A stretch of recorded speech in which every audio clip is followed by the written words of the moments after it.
Dans la presse marocaine de ce mardi, le 37e anniversaire de la Marche verte, célébré aujourd'hui par le peuple marocain. Le quotidien Le Soir y consacre 8 pages spéciales. La Marche verte est en effet une des étapes les plus marquantes de l'épopée de l'indépendance et du processus de parachèvement de l'intégrité territoriale du royaume. Initiée par Feu Hassan II en 1975, la Marche verte a suscité un élan patriotique inégalé et constitue à juste titre un événement phare dans l'histoire du Maroc. Libération titre sur les tarifs de l'électricité. Des tarifs appelés à augmenter, peut-on lire en une. Selon le quotidien, l'énorme déficit de l'Office national de l'électricité s'est établi à moins 3,7 milliards de dirhams à fin 2011.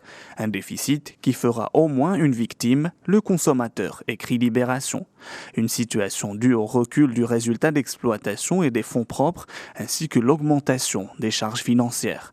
D'après le journal, l'Office affiche un trou de trésorerie de plus de 5 milliards de dirhams. Toujours dans le même journal, on apprend que les concertations entre le patronat et les syndicats ont commencé. La CGEM a appelé hier 2 des 5 syndicats les plus représentatifs qui participent au dialogue social, à savoir la FDT et la CDT. Objectif, débattre des principaux problèmes de l'heure. Les précisions à lire dans Libération. Le journal français Libération consacre une grande partie de l'édition d'aujourd'hui à l'élection présidentielle américaine. C'est une Amérique désabusée et rongée par la crise qui choisit aujourd'hui entre le président sortant et son adversaire républicain, écrit le journal.